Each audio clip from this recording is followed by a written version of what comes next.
Hey everybody, this is Voltorb. Today we're gonna color with Voltorb. If shading your colors in a computer program seems too complicated for you, that's okay. Today we're gonna do all our shading in the initial drawing, and then it's gonna stay with us even when we color it. Just you watch. First, my assistant here is gonna draw an awesome picture of me on his paper. An ordinary pencil.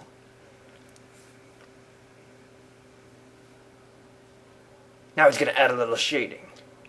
This is very important for this method of coloring, because otherwise you won't have any shading. Now he's going to scan it, and he's going to make sure that it's very dark and with high contrast. That is very important, so that you make sure that the pencil lines are all very visible on the paper.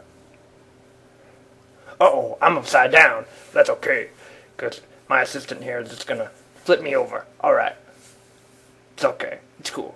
Now, we're going to add a couple of layers. The layers are very good. By the way, we're using GIMP here. That's a free program if you don't feel like paying for Photoshop. Anyway, we're going to start by doing a little background here just so I kind of, have something to stand on.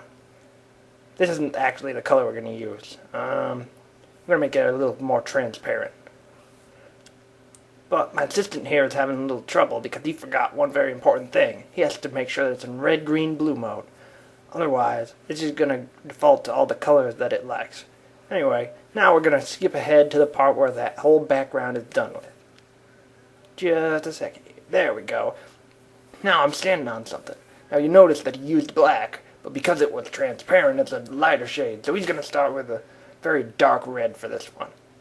That doesn't look right. What? So we're going to try a different shade. Oh man, that's much better. Alright, let's see what it looks like when it's finally finished with that part. Alright, I look great. And we're going to darken that up, and we're going to make the line drawing pop out a little more. Not too much though. There we go. Oh yeah, now I look great. But he's going to do one little thing. That little highlight he put in there, he's going to just lighten that up. Oh yeah. Look at me now. There's one way you can... That's one way you can color. Very quick and easy, and you have your line drawing right there. But there's another way. This method requires a lot more shading, so we're going to make this drawing a lot darker this time around. Shade everything that's in any kind of color. And we're going to make the white part lighter in comparison, because, well, it's white. All the lines, everything are going to be a lot darker than they were before. This just makes it a lot easier for the way we're going to do it.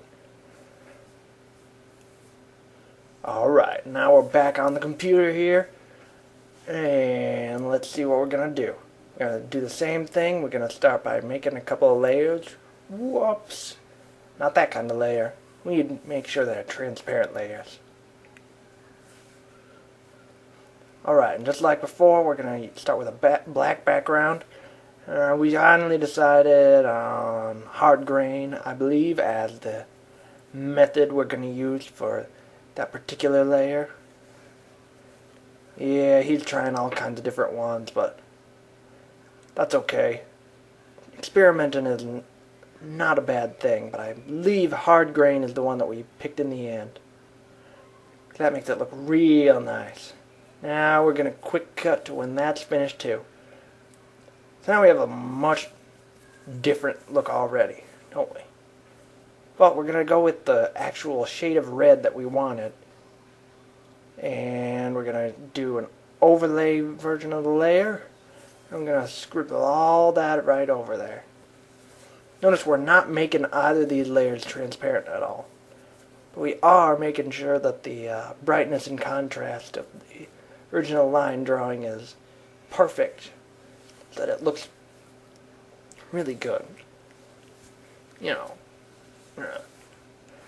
even going to look at it in the black and white version so that we have it real popping out. Yeah, that's a really bold look for me. Yeah, I like that. Whoops. Don't do that, assistant. Come on, man. You're better than that. Oh, yeah, that's much better. Look at me. Look at me. I'm amazing today.